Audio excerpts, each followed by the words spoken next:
लेकिन ज्यादा से ज्यादा क्या करोगे? हार्वर्ड से पढ़ करके आओ या बेरमो के सरकारी विद्यालय में पढ़ो। विद्या का, मैं इधर बैठे हुए जितने भी विद्वान लोग बैठे हुए हैं, एजुकेटेड लोग बैठे हुए हैं, लिटरेट बैठे हैं, उनसे पूछता हूं विद्या का उद्देश्य क्या है? एजुकेशन का उद्देश्य क्या है? किसके लिए अपने बच्चों को पढ़ाते हो? तुम खुद किस लिए पढ़े थे? किसके लिए? एम्प्लॉयमेंट के लिए, नथिंग एल्स। रोटी कपड़ा और मकान, एक दुकान, दो दुकान, 5 दुकान, 7 दुकान, उसके बाद सीधा स्मशान। यही है तुम्हारी जिंदगी। रोटी कपड़ा और मकान, 70 साल की जिंदगी में 1 से 5 दुकान किए और फिर 4 कंधों पर स्मशान चले गए। इसी के लिए पृथ्वी पर आए थे। सारी जिंदगी टेंशन, सारा जिंदगी दुख, सारा जिंदगी डिप्रेशन, सारा जिंदगी हाय हाय, सारी जिंदगी कर्ज, सारे जिंदगी रिश्तेदारों को मनाते रहे, एक दूसरे से नीचा देखने और दिखाने का काम चलता रहा और उसके बाद एक दिन तुम्हारी मृत्यु आ गई। हमने सुना था कि मनुष्य का जीवन सबसे सार्थक होता है। दुर्लभो मानुषोदेहि देहिनाम क्षणभंगुरः तत्रापि दुर्लभम मन्ये वैकुंठ प्रिय दर्शनम। ये दुनिया में सबसे ज्यादा का, सबसे अधिक, सबसे ज्यादा प्रभावशाली मानवीय जीवन है। क्या ये जीवन है? क्या इस जीवन के लिए मनुष्य को श्रेष्ठ बोला गया? ये कौन सी श्रेष्ठता है तुम्हारी? तुम चैन से सो नहीं सकते, तुम चैन से बैठ नहीं सकते, तुम पड़ोसियों का उत्थान नहीं देख सकते, तुम दुख को हैंडल नहीं कर सकते। राम जी के जैसा सत्ता चला जाए, उसके बाद भी जब माता कौशल्या पूछती हैं, राम तुमने सब काम कर लिया ना, सारी पूजाएं कर ली ना, कल मेरे बेटे का राज्याभिषेक होने वाला है, कल तो युवराज बनेगा। तो धीरे से राम जी कहते हैं, माँ मेरे पिताजी इतने छोटे थोड़ी हैं। बोला क्या हुआ? मेरे पिताजी ने निर्णय किया है कि छोटे से राज्य अयोध्या का मुझे युवराज नहीं बनाएंगे। पिता दीन मोहि कानन राजू, उन्होंने मुझे बन का राजा बना दिया है, मुझे बन का विराट राजा बना दिया है। ये राम है। रातों रात सत्ता छिन गई पर अपने पिता को कह रहे हैं, मेरे पिता ने मुझे बन का राजा बना दिया। मां अयोध्या छोटी है, मैं बड़ा हूं ना। तो कहा तू इतना छोटा राज्य संभालेगा? तू बन का राज संभाल। जा, लाखों ऋषि महर्षि तेरा इंतजार कर रहे हैं। कई सबरी तुम्हारे लिए बैठी हैं, कई सुतीक्षण बैठे हैं, कई सरभंग बैठे हैं, कई जटायु तुम्हारे लिए बैठे हैं, कहीं सुग्रीव बैठा है बाली से लात खाए। जाओ सबका उद्धार करो। और इसलिए राम को वनवास दे दिया। पर तुम्हारे जीवन में ऐसी स्थिति आ जाए तो तुम्हारे बच्चे आत्महत्या कर लेते। नंबर कम आ जाए, अगर पिताजी ने कह दिया, माता जी ने, अगर तेरा 80% से कम आया, शर्मा जी के बेटा से अगर तेरा नंबर कम आया तो मैं जहर खा लूंगी। बच्चा देखता है नंबर तो आया 60%, घर आते आते सोचता है आखिर माता पिता ने कहा है हम जहर खा जाएंगे, वो क्यों मरेंगे, हम ही खा जाते हैं। इतना प्रेशर क्यों पढ़ने का? क्या पढ़ा रहे हो? मशीन बना रहे हो बच्चों को? गधों की तरह बोझ टांग दिया है यहां पर। क्या करोगे?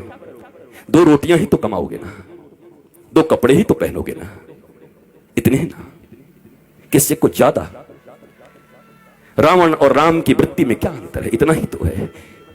रावण कहता है कि दुनिया में जितना भी सुंदर है वो सब मेरा होना चाहिए, सब मेरा है।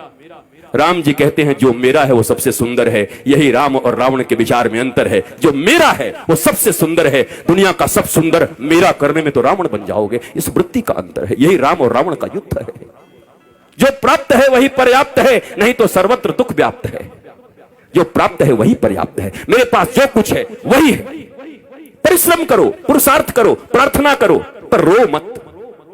वही है वही जो राम रचि राखा, को करे तर्क बढ़ा वही शाखा। इसका मतलब ये नहीं कि आलसी बन जाओ। अगर मैं भी ये कह के पढ़ा होता कि राम जी का कथा होगा तो राम जी कराएंगे, तो क्या राम जी हमारे घर में एरोप्लेन घुसा देते? एयर इंडिया को क्या करते? हमें आना पड़ा, हमें निकलना पड़ा वृंदावन से आकर के दिल्ली आना पड़ा। दिल्ली से हमें फ्लाइट लेनी पड़ी, फ्लाइट से आकर के रांची लेना पड़ा। रांची से 2.5-3 घंटे में हम और अन्नू बैठ करके साथ में यहां तक पहुंचे। तब जाकर के बेरमो फूसरो पहुंचे। यहां घाटी ऐसी ऐसी, पूरा झारखंड। हम तो चैतन्य महाप्रभु को याद करते आ रहे थे कि हे महाप्रभु हरे राम हरे कृष्ण हरे राम हरे कृष्ण।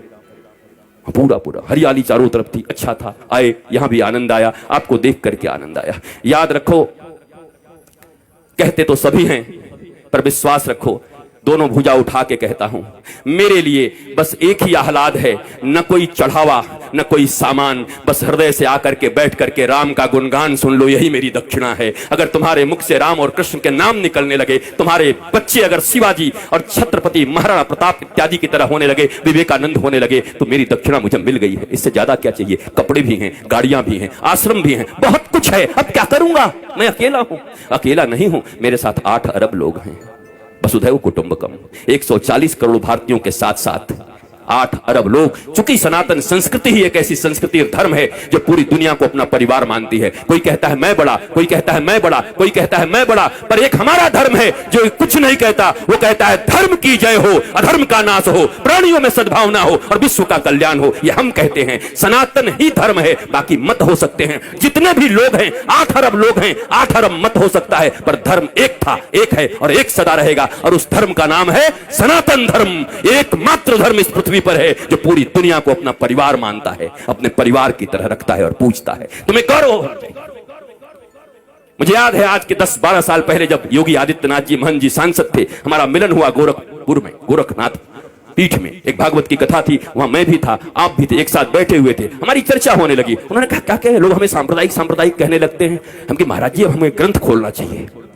ग्रंथ खोल करके संप्रदाय का परिभाषा क्या है, संप्रदाय किसको कहते हैं।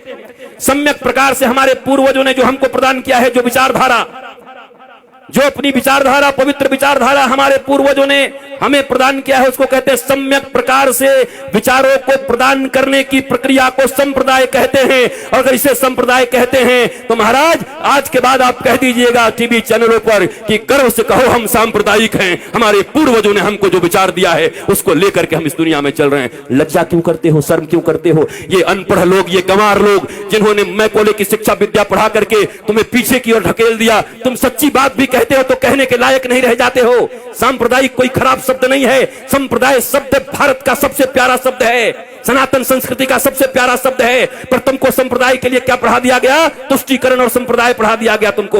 यहां तुष्टीकरण नहीं, यहां 140 करोड़ लोगों के संतुष्टीकरण की बात होती है। यहां 8 अरब विश्व के लोगों की संतुष्टीकरण की बात होती है। यह है सनातन धर्म। तुम्हें गौरव होना चाहिए अपने धर्म के ऊपर, पर तुम बैकडोर में रहते हो, पीछे रहते हो, क्योंकि तुम्हारे पास ज्ञान नहीं है, क्योंकि तुमने हिंदी नहीं पढ़ी, तुम इंग्लिश पढ़ रहे हो। ना हिंदी ना इंग्लिश, ये मिली जुली। मुझे ताज्जुब तब लगता है जब ये भोजपुरी सिनेमा के एक्टर भी जब टीवी पर आते हैं तो एंड आई इफ यू, अरे भोजपुरी में पिक्चर बनाए, भोजपुरी में बोल। ये हिंदी एक्टर जब आते हैं, सिनेमा बनाएंगे हिंदी, बनेंगे कूली, बनेंगे गांव के आदमी, पर जब आएंगे तो एंड आई एंड दिया एंड मेरी जान आँखें, अरे हिंदी बोल भाई। तुमको इन हिंदी वालों ने सुपरस्टार बनाया है, टेटे टेटे इंग्लिश बोलता है बैठ के। पर हमारे देश में अंग्रेजी बोलना मतलब एजुकेटेड होना, ज्ञानी होना। ये भारतीयों, इस गुलामी से कब निकलोगी? इस दुनिया में सबसे रीच लैंग्वेज है तो संस्कृत है, और सबसे पुअर लैंग्वेज है तो इंग्लिश है। संस्कृत के पास 1,74,00,000 से ज्यादा वर्ड्स हैं। करोड़ कह दिया, अरब। इंग्लिश के पास कितने हैं? बेचारा हर साल 2-4-10 बढ़ाते रहता है। हमारी कितनी बढ़िया संस्कृति है, मौसी, चाची, मामी, वहां सब आंटी, पता ही नहीं कौन क्या। Brother and brother in law, बताओ, sister and sister in law, वो लॉ के अनुसार सिस्टर है और ये कैसी सिस्टर है? ये क्या है? This is language. बोलने दो जो बोलते हैं, तुम भी सीख के रखो, पर गौरव तो अपनी संस्कृत पर करो। संस्कृत में गाली भी दोगे ना तो बड़ा आनंद आएगा। किसी को कह दो ना, आप तो ग्राम सिंह हैं, खुश हो जाए। ग्राम सिंह, ग्राम सिंह का अर्थ कुत्ता होता है, कुकुर। किसी को कह दो आई आई आप तो ग्राम सिंह है, वो भी कहेगा। बाद में कोई कहे हमको ग्राम सिंह कहा, महाराज संस्कृत में कुकुर होता है। कुकुर बोल गया। हमारी गाली भी इतनी प्यारी है हमारी भाषा में, पर हमें मालूम ही नहीं, हम जानते हैं। बदलो अपने संस्कारों को, नहीं तो ये कथाएं तुम्हें और बेहोश कर देंगी कुछ दिन के बाद।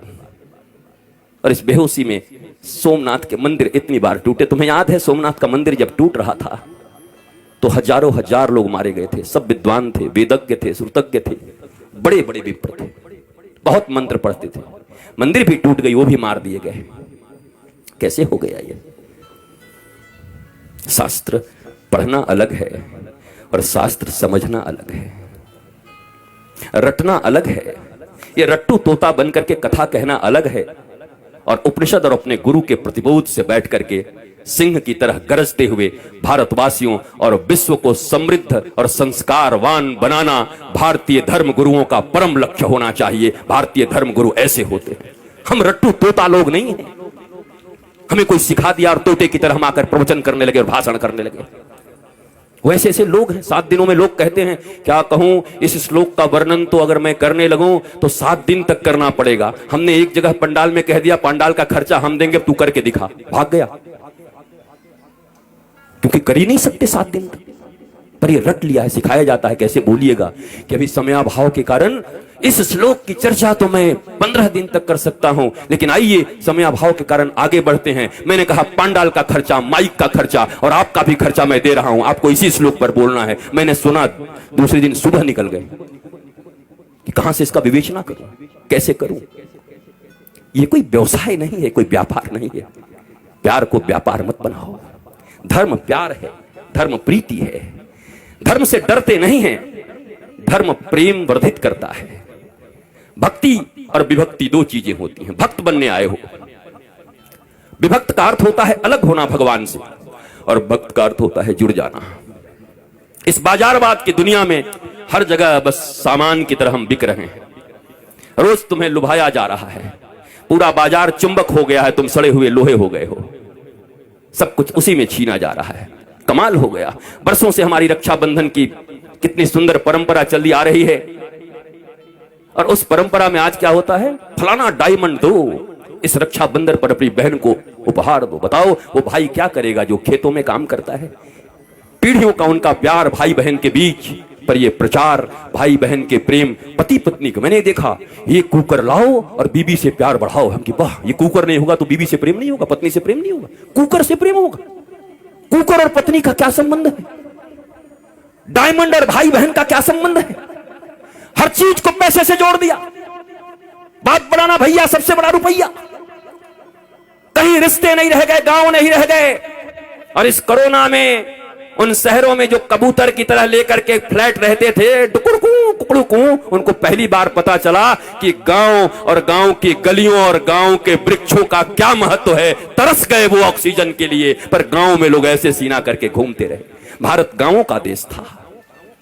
यहां ऑक्सीजन फ्री, यहां जल फ्री, और सबके सब पहले हम ऐसे भारतवासी लोग हैं, पहले इतना यूरिया डाल दिया, खेती करने लगे। पंजाब में खेती होने लगी, पंजाब में इतना अन्न उपज, हरित क्रांति आ गई। ऐसी हरित क्रांति आ गई कि पंजाब से एक ट्रेन चलने लगी, कैंसर स्पेशल ट्रेन।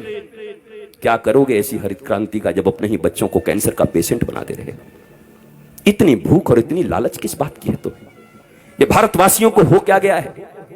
जो भारत विश्व गुरु था, जिस भारत की माताएं प्रहलाद, अलर्क जैसे पुत्रों को जन्म देती थी, ये हो क्या गया है?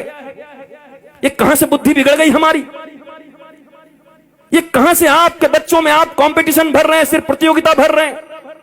इतना छोटा बच्चा होता है, उसको प्रतियोगिता से तुम्हें इतना नंबर लाना पड़ेगा, उससे ज्यादा नंबर लाना पड़ेगा। क्या क्या बना रहे हो उसको?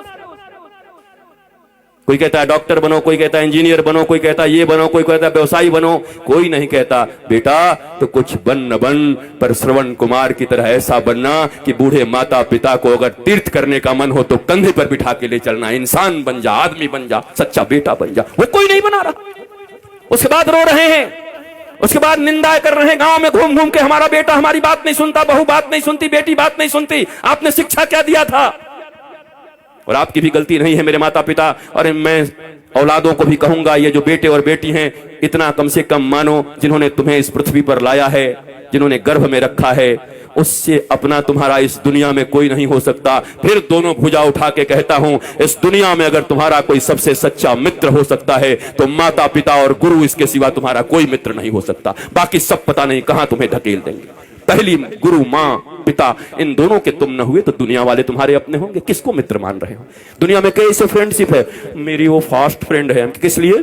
मैं सही करूं या गलत करूं सदा मेरे साथ खड़ा रहता है। अरे तो तुम्हारा वो दुश्मन है। ये तो दुर्योधन और कर्ण की दोस्ती हो गई। कर्ण को दुर्योधन ने अंग देश का राजा बना दिया, इसलिए कर्ण श्री कृष्ण और धर्म के खिलाफ खड़ा हो गया, और खिलाफ खड़ा हो गया तो 12 के भाव में मारा गया। जबकि कर्ण से बड़ा कोई दानवीर नहीं था, कर्ण से बड़ा कोई वीर नहीं था, सूरवीर नहीं था। ऐसा कोई बढ़िया धनुर्धर नहीं था, पर धर्म और भगवान के खिलाफ खड़े हो गए तो तुम्हारी कोई धनुर्धारिता काम नहीं करेगी। धर्मो रक्षति रक्षितः, जो धर्म की रक्षा करता है धर्म उसकी रक्षा करता है। परंतु हमारे मित्र ने हमको पैसा दे दिया तो हम भगवान के खिलाफ भी खड़े हो जाएंगे, यही तो कर्ण ने किया। गांधारी को कहते हैं वो पतिव्रता थी। कैसी पतिव्रता थी वो? पति अंधा था।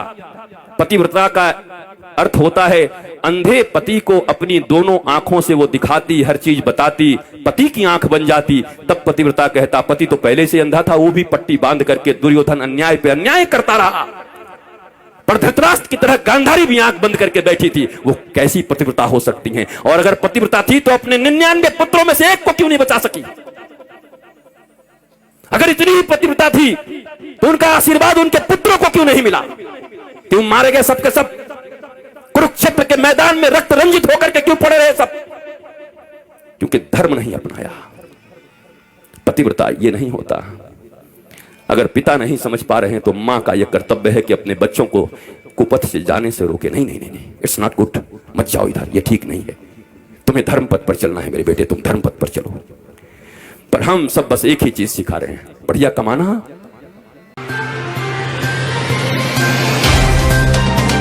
तो व्हाट्सएप, ट्विटर, फेसबुक, इंस्टा जहाँ भी आपका अकाउंट है, इसे शेयर बटन के द्वारा वहाँ पर शेयर करें